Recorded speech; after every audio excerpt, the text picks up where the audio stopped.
إن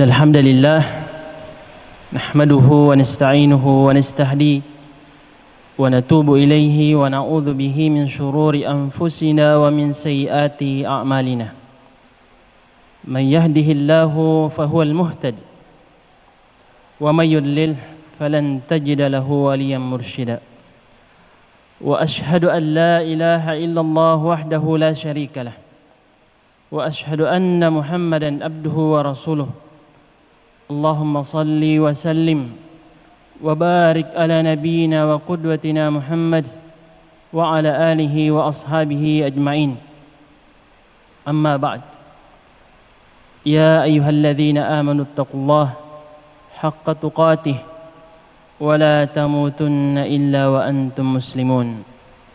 Ma'asyiral muslimin, jamaah Jumat yang dirahmati Allah Subhanahu wa taala. Saat ini kita berada pada suatu zaman di mana fitnah begitu besar. Fitnah bagaikan ombak yang siap menenggelamkan kita, siap meluluh lantakkan iman-iman kita. Di sekitar kita begitu banyak fasilitas-fasilitas yang begitu menggiurkan, pintu-pintu yang apabila kita buka bisa saja kita tidak bisa kembali lagi. Oleh karenanya jamaah sekalian,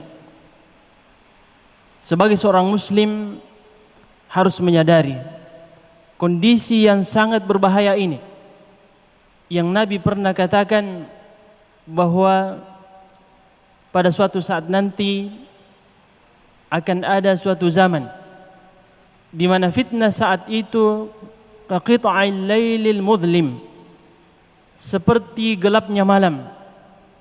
Banyak orang yang tidak tahu bagaimana menyikapi fitnah tersebut, bagaikan berada dalam kegelapan, sehingga tidak sedikit di antara mereka yang tersesat kemudian binasa. Ma'asyiral muslimin rahimakumullah, karenanya sejak dahulu para ulama kita telah menjelaskan bagaimana kiat-kiat untuk bisa istiqamah, bagaimana kita harus mempelajari petunjuk-petunjuk Al-Quran dan hadis-hadis Nabi kita sallallahu alaihi wasallam agar kita bisa selamat dari fitnah tersebut. Maka kiat yang pertama yang harus kita jaga dan kita lakukan adalah memilih lingkungan yang kondusif untuk beribadah kepada Allah Subhanahu wa taala. Cara yang paling kuat yang bisa menjaga kita untuk istiqamah adalah beramal itu sendiri, beribadah, mengisi waktu-waktu kita dengan ibadah. Dan ibadah itu banyak jenisnya.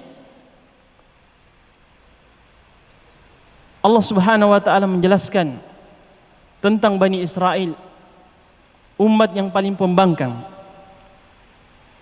Walau anna katabna alaihim an iqtulu anfusakum, dan sesungguhnya jika kami mewajibkan kepada mereka untuk membunuh diri mereka sebagai hukuman, aw ikhruju min diyarikum, atau keluar dari negeri-negeri mereka, ma fa'aluhu illa qalilun minhum, tidak ada yang melakukan itu di antara mereka kecuali sangat sedikit. Walau annahum fa'alu ma yu'aduna bihi lakana khairan lahum wa ashadda tathbita. Padahal jamaah sekalian, andai kata mereka melakukan apa yang telah diperintahkan, dinasihatkan kepada mereka, sesungguhnya itu jauh lebih baik bagi mereka dan lebih memperkuat iman mereka. Pada penggalan terakhir ayat ini ada petunjuk bahwa melaksanakan perintah Allah, beribadah, di masa tersebarnya fitnah itu adalah cara yang terbaik untuk bisa istiqamah, menjaga iman kita. Atau paling tidak jamaah sekalian, mencari lingkungan yang jauh dari pintu-pintu maksiat, fasilitas-fasilitas yang menggiurkan, sebab iman kita ini naik turun. Mungkin di saat iman kita kuat, kita mungkin tidak akan mendekati pintu itu. Tetapi ketika iman kita lagi lemah, lalu syahwat hawa nafsu bergejolak,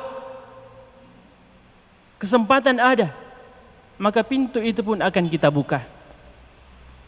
Ketahuilah jamaah sekalian, melakukan sebuah maksiat sama seperti mencoba membuka sebuah pintu yang boleh jadi kita tidak akan bisa lagi keluar darinya. Allah Subhanahu wa taala mengatakan bahwa orang-orang yang telah diwarisi kepada mereka bumi ini, yang mana penduduknya telah binasa, allau nasya'u asabnahum bidhunubihim, jika kami mau, kami akan mengazab mereka karena dosa-dosa mereka.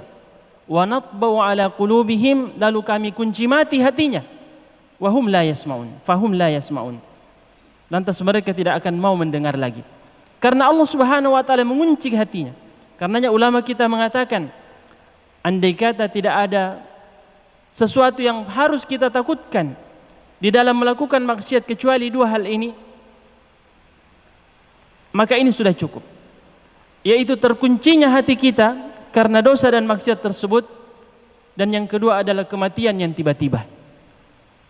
Kalaupun sulit untuk mendapatkan lingkungan yang kondusif untuk beribadah, maka masih ada cara yang lain jamaah sekalian, yaitu memilih pergaulan yang baik, mencari orang-orang yang bisa mengarahkan kita, yang bisa memegang tangan kita dari pintu-pintu maksiat tersebut. Ma'asyiral muslimin rahimakumullah, mencari pergaulan bukan hanya sebuah hobi dan keinginan, tetapi itu bagian daripada syariat. Ikhlas di dalam memilih pergaulan akan berbuah pahala insya Allah Subhanahu wa taala. Karena Nabi kita yang mengatakan la tusahib illa mu'minan wa la ya'kulu ta'amaka illa taqi. Janganlah berteman kecuali dengan orang beriman, dan janganlah makananmu dikonsumsi kecuali orang-orang yang bertakwa. Mungkin jamaah sekalian, di dalam mencari pergaulan, apalagi ketika kita memilih orang-orang saleh yang setiap saat kita lihat dalam keadaan ketaatan kepada Allah, kita merasa berat. Maka ketahuilah bahwa kita yang telah begitu lama berada pada lingkungan yang jauh dari iman, ibaratnya hati kita berpenyakit, dan penawarnya adalah memperbaiki lingkungan dan mencari pergaulan yang baik, sehingga kadang-kadang itu terasa pahit dan berat. Maka ingatlah pesan Allah Subhanahu wa taala ketika mengatakan wasbir nafsak malladzina yad'una rabbahum bil ghadati wal 'ashyi yuriduna wajha. Sabarkan dirimu, sabarkan jiwamu untuk membersamai orang-orang yang menyeru kepada Tuhannya di pagi dan sore hari. Kiat yang ketiga jamaah sekalian, kalau kita tidak bisa mencari lingkungan yang kondusif untuk beribadah, tidak ada juga teman yang bisa membantu kita untuk istiqamah, maka kiat yang terbaik dan mudah kita laksanakan ini adalah memperdalam ilmu agama kita. Betapa banyak orang yang tersesat karena dia tidak tahu bagaimana harus bersikap ketika fitnah telah terjadi, padahal petunjuknya telah ada. Banyak orang yang tenggelam, bahkan binasa, karena dia jahil terhadap agamanya, padahal semua mengatakan bahwa agama ini adalah pedoman hidup. Bagaimana mungkin sebuah pedoman hidup tidak dipelajari? Bukankah kita sebagai contoh seorang pedagang yang ingin sukses, berkali-kali dia baca buku pedoman untuk sukses? Kenapa Al-Quran jarang dibaca? dibaca pun tidak dipahami, padahal sudah ada terjemahannya. Kalaupun kita tidak bisa memahaminya, kita bisa bertanya. Ingat jamaah sekalian, kesalahan yang dilakukan dalam persoalan agama bukanlah persoalan yang ringan. Mari kita perhatikan hadis ini. Suatu ketika salah seorang sahabat dalam keadaan terluka di bagian kepalanya. Lukanya sangat parah. Lalu ia mimpi basah yang mengharuskan dia untuk mandi wajib. Dia pun meminta fatwa kepada sahabat-sahabatnya.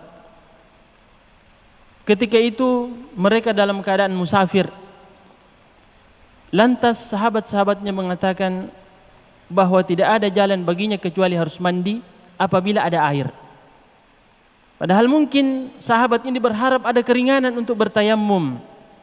Akhirnya dia pun mandi dan meninggal dunia. Ketika kabar ini sampai kepada Nabi, Nabi tidak mengatakan semoga Allah memaafkan mereka karena ketidaktahuan mereka. Nabi marah dan mengecam mereka. Apa yang Nabi katakan? Qataluhu qatalahumullah. Mereka telah membunuhnya. Semoga Allah memerangi mereka. Ala sa'alu idh lam ya'lamu. Kenapa juga tidak bertanya kalau tidak tahu? Fa innama syifa'ul 'ai as-su'al. Karena penawar daripada kejahilan itu adalah belajar, bertanya. Nabi sallallahu alaihi wasallam marah dan mengecam mereka sebagai indikasi bahwa persoalan ini bukan persoalan remeh. Mungkin mereka ikhlas ingin memberikan solusi bagi saudaranya yang sementara berada dalam suatu persoalan, tapi tidak cukup dengan keikhlasan, menyebabkan nyawa seorang muslim melayang. Tetapi Nabi begitu marah, bahkan mendoakan mereka dengan kebinasaan. Apatah lagi jamaah sekalian, jika nyawa seorang muslim melayang karena kejahilan kita, padahal persoalan adalah persoalan yang tidak ada kaitannya dengan agama. Dalam hadis ini juga ada petunjuk. Nabi mengatakan bahwa kejahilan itu ibarat penyakit yang penawarnya adalah belajar. Penyakit jiwa, bukan penyakit medis pada badan kita atau jasad kita. Tetapi kenapa jamaah sekalian, ketika kita tertimpa penyakit-penyakit medis, begitu bingungnya kita, stres, berusaha ke sana kemari mencari dokter spesialis yang luar biasa, yang kita yakini bisa menyembuhkan kita. Tetapi penyakit jiwa, ruh kita yang akan melakukan perjalanan panjang dan bertanggung jawab di hadapan Allah Subhanahu wa taala dibiarkan dalam kejahilan. Ma'asyiral muslimin rahimakumullah, untuk bisa istiqamah kita harus memahami kondisi kita, fitnah yang sementara menyerang kita. Karena kejahilan bisa membuat kita binasa, bahkan perpecahan di tengah kita. Kita mudah diombang-ambingkan oleh fitnah itu. Musuh mengadu domba kita karena kita tidak bisa mengenal antara kawan dengan lawan. Dan ketika musuh-musuh kita menyerang kita dengan peluru-peluru mereka, dengan syubhat-syubhat mereka, kita pun tidak tahu bersikap, sehingga kita pecah belah. Komentar-komentar kita lihat di medsos, sesama muslim saling menyerang pada persoalan yang seharusnya tidak terjadi. Inilah akibat daripada kejahilan tersebut. Barakallahu li wa lakum fil Qur'anil azim wa nafa'ani wa iyyakum bima fihi minal ayati wa dzikril hakim. Aqulu ma tasma'un fastaghfirullah innahu huwal ghafurur rahim.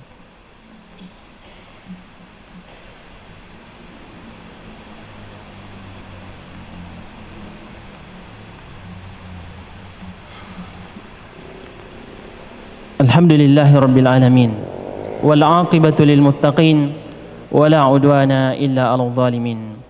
Wassalatu wassalamu ala asyrafil mursalin nabiyina Muhammad wa ala alihi wa ashabihi ajmain, amma ba'd. Istiqamah di jalan Allah Subhanahu wa taala adalah karunia dari Allah.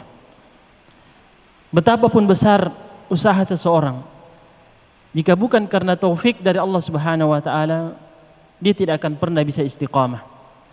Padahal keistiqamahan lebih mulia daripada karamah, kata ulama kita. Maka mintalah kepada Allah Subhanahu wa taala keistiqomahan tersebut. Nabi kita telah mengajarkan dalam doa-doanya, Allahumma ya muqallibal qulub, tsabbit qulubana ala dinik. Allahumma ya musarrifal qulub, sarrif qulubana ala ta'atik. Marilah kita menundukkan sejenak hati kita, meminta kepada Allah Subhanahu wa taala. Di hari yang mulia ini, di hari di mana ada saat-saat tertentu seorang muslim meminta kepada Allah Subhanahu wa taala, kecuali Allah Subhanahu wa taala akan memberikan permintaannya. Allahumma salli ala Muhammad wa ala ali Muhammad kama sallaita ala Ibrahim wa ala ali Ibrahim fil alamin innaka Hamidum Majid. Allahumma ya hayyu ya qayyum ya arhamar rahimin. Allahumma qsim lana min khashyatik ma tahulu bihi bainana wa baina ma'siyatik wa min ta'atika ma tuballighuna bihi jannatak wa min al-yaqin ma tuhawwinu bihi alaina masa'ib ad-dunya. Rabbana la taj'al musibatana fi dinina wa la taj'al ad-dunya akbar hammina wa la mablagha ilmina ya arhamar rahimin. Allahumma ya Ghaffar ya Rahman ya Rahim. Allahumma ighfir lil muslimina wal muslimat wal mu'minina wal mu'minat al ahya' minhum wal amwat ya sami'ad du'a ya qadiyal hajat. Rabbana zalamna anfusana wa illam taghfir lana wa tarhamna lanakunanna minal khasirin. Allahumma ya hayyu ya qayyum, Allahumma ighfir lana wa liwalidina warhamhum kama rabbawna shighara. Allahumma irfa' 'anna al-bala, Allahumma irfa' 'anna al-bala washfi mardana ya arhamar rahimin. Rabbana atina fid dunya hasanah wa fil akhirati hasanah wa qina adzaban nar. Sallallahu wa sallim ala nabiyyina Muhammad walhamdulillahi rabbil alamin.